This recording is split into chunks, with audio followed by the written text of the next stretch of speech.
नमस्कार, आप देख रहे हैं टाइमलाइन न्यूज़ हिंदी। मैं जनपद बरेली से सूरज मौर्य। आज हमारे साथ जनपद बदायूं के एक शिक्षा मित्र साथी हैं। सबसे पहले हम उनका परिचय जानेंगे। जी, आपका परिचय? मेरा परिचय है, मैं धर्मवीर सिंह, प्राथमिक विद्यालय करखेड़ी, डिस्ट्रिक्ट बदायूं से हूँ। अच्छा, धर्मवीर जी, सबसे पहले हम ये जानेंगे, देखिए आज 20 मई है और 19 मई से जो बेसिक के स्कूल हैं वो पूर्णतः बंद हो गए हैं और जो गर्मियों की छुट्टियां हैं वो पड़ गई हैं। सबसे पहला सवाल हमारा ये है, क्योंकि आज हमारे पास कई जिलों से सूचनाएं आई हैं कि शिक्षा मित्र प्रदर्शन कर रहे हैं मानदेय को लेकर। ये क्या मामला है? सर, मानदेय को लेके इसलिए प्रदर्शन कर रहे हैं कि जो हमारे शिक्षा मित्र भाई हैं उनके लिए जून का मानदेय नहीं मिलता। तो ऐसी स्थिति में वो बेचारे क्या करें, कहाँ जाएं?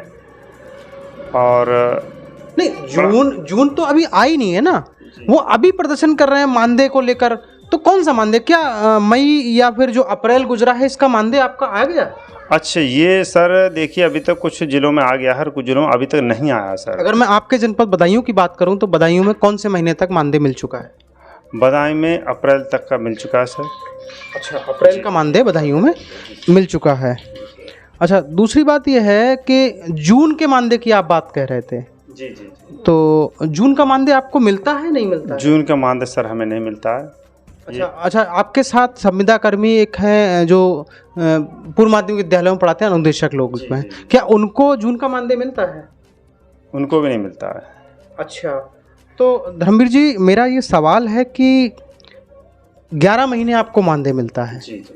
और जो दर्शक देख रहे हैं, जो समाज के लोग, बुद्धिजीवी वर्ग लोग जो देख रहे हैं, वो भी इस बात को समझें कि ये लोग जो शिक्षा मित्र हैं और जो अनुदेशक लोग हैं, इनको 11 महीने का मानदेय मिलता है। ऐसा सरकार की कौन सी सोच ऐसी है जो 11 महीने का मानदेय देती है? और जून में, क्या जून में आप लोग रोटी नहीं खाते क्या?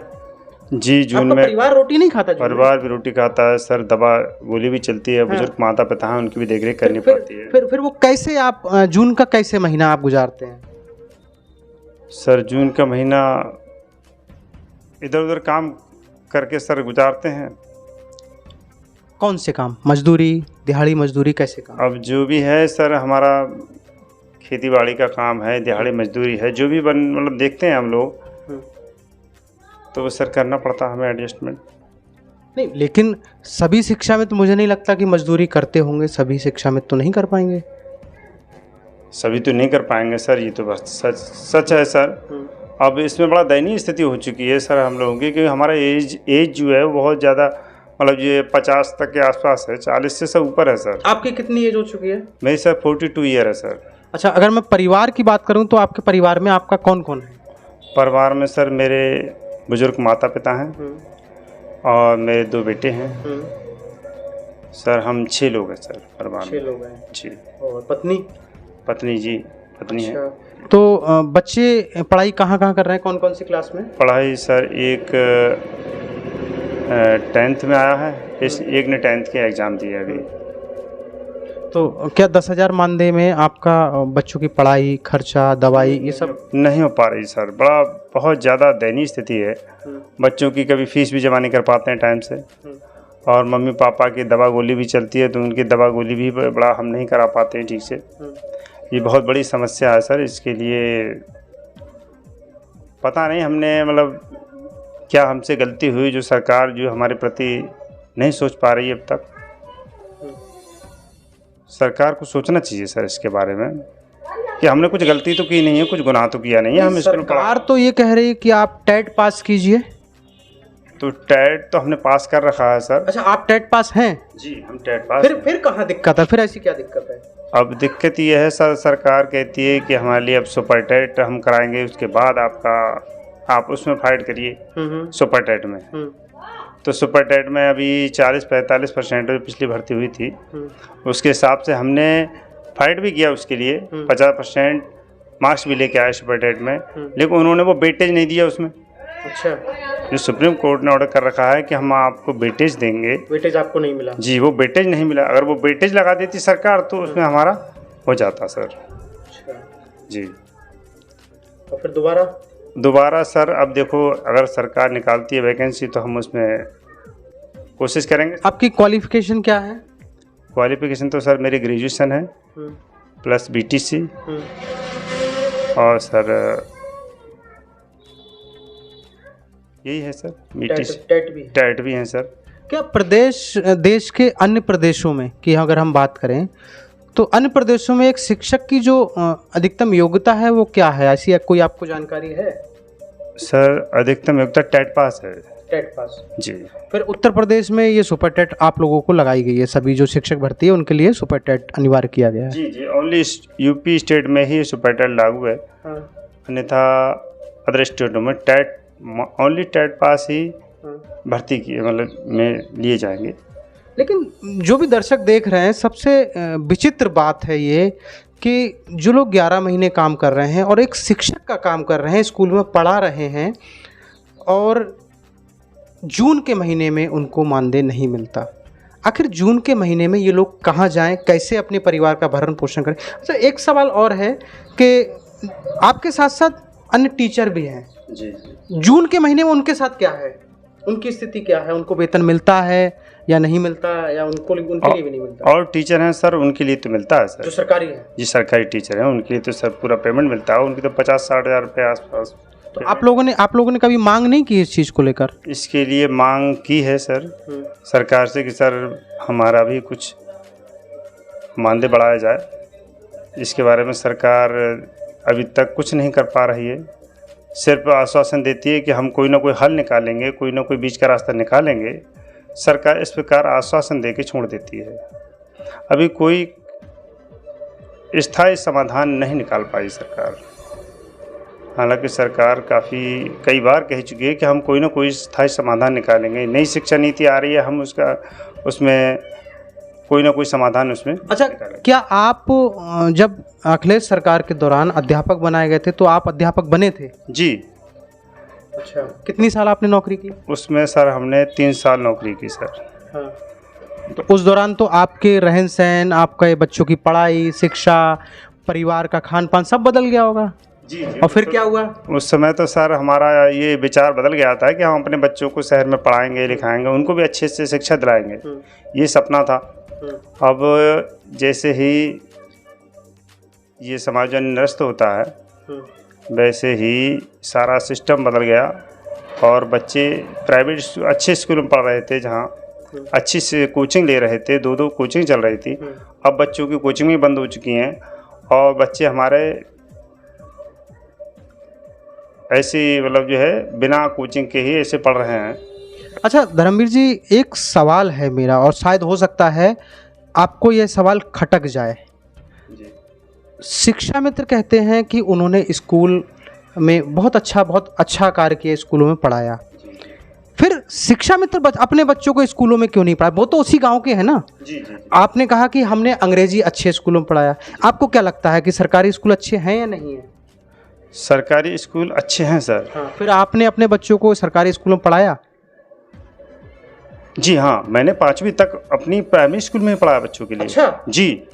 देखिए, मैं जो सवाल कर रहा था वो मैं इसीलिए कर रहा था, मुझे नहीं पता था, लेकिन दर्शक जो है, क्योंकि शिक्षा मित्र गांव से ही बिलोंग करते हैं, तो शिक्षा मित्र तो अपने बच्चों को देखिए, टीचर के साथ ये कहते हैं वो कि हम जो है दूर से आ रहे हैं, इसलिए हम अपने बच्चों को जहां हम पढ़ाते हैं वहां नहीं पढ़ा सकते।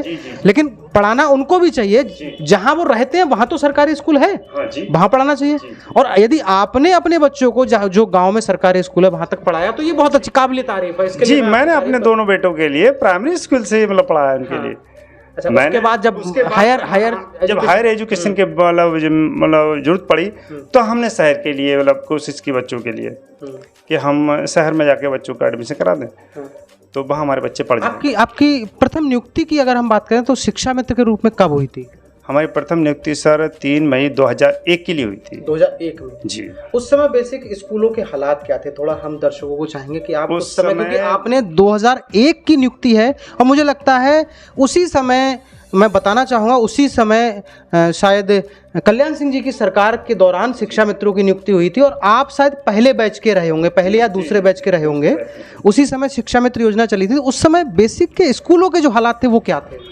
सर उसमें बेसिक के स्कूलों के हालात इतनी ख़राब थी कि स्कूलों का इतना बुरा हाल था कि टीचर कभी भी टाइम से नहीं आते थे उस समय, और आते भी थे तो वो थोड़ी बहुत देर उन्होंने कार्य किया। कमी भी थी टीचरों की? जी जी, बहुत बड़ी कमी थी।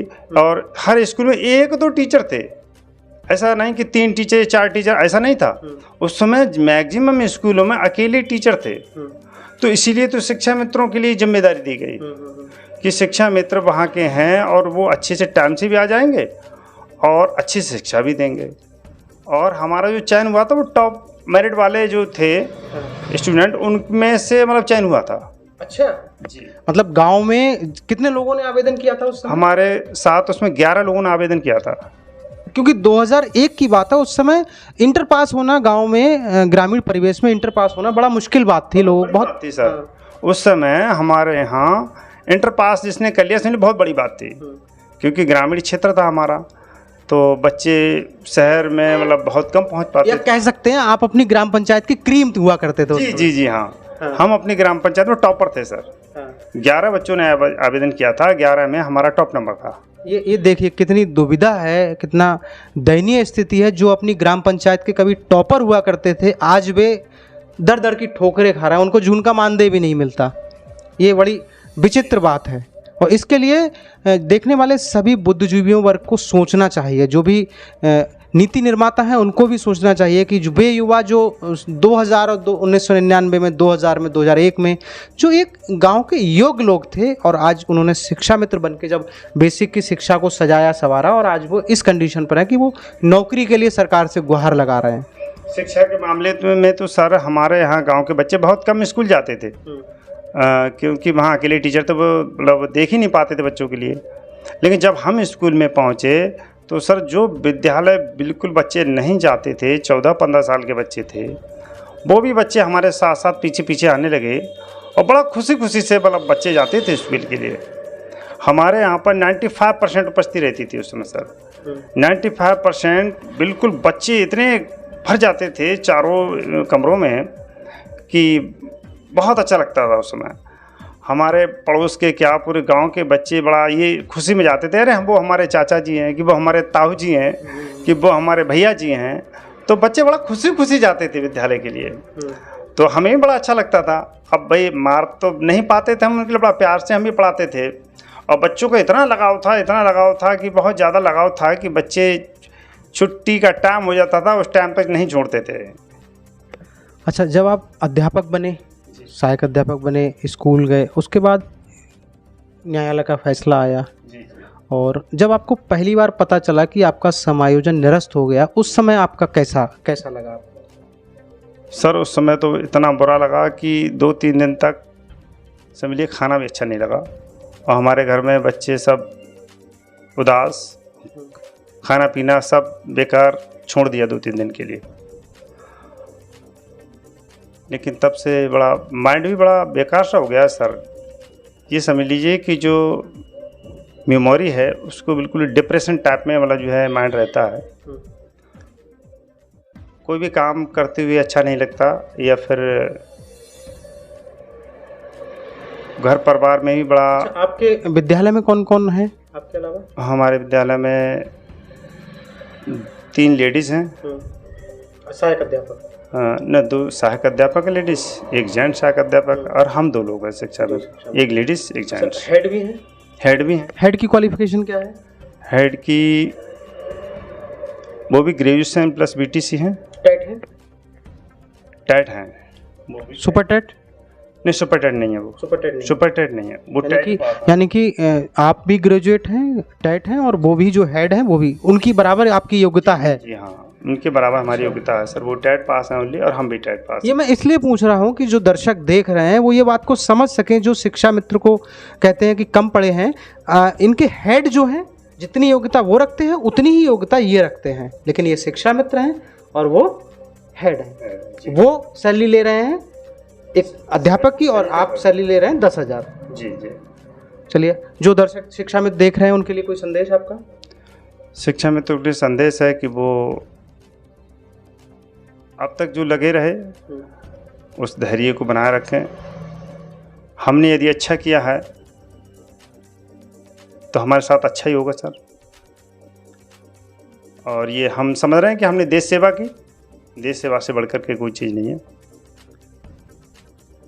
कोई भी ऐसे हमारे शिक्षा मित्र भाई कदम ना उठाएं जिससे कि कोई अप्रिय घटना हो। मैं अपनी सभी शिक्षा मित्र भाइयों के लिए निवेदन करूंगा कि वो अपने धैर्य को ना खोएं और अपने घर परिवार में खुशी से रहें, अच्छे से रहें। आपने अच्छा किया है तो आपके साथ अच्छा होगा और ऊपर वाला आपके साथ न्याय करेगा। बहुत बहुत धन्यवाद धर्मवीर जी। आप थे बदायूं से शिक्षा मित्र धर्मवीर जी, और टाइमलाइन न्यूज़ हिंदी से आप जुड़े रहिए और लगातार हम बेसिक की खबरें, बेसिक के स्कूलों की खबरें, शिक्षा मित्रों से जुड़ी खबरें लगातार आप तक पहुंचाते रहें। आप चैनल को सब्सक्राइब करें, वीडियो को लाइक करें, शेयर करें। धन्यवाद।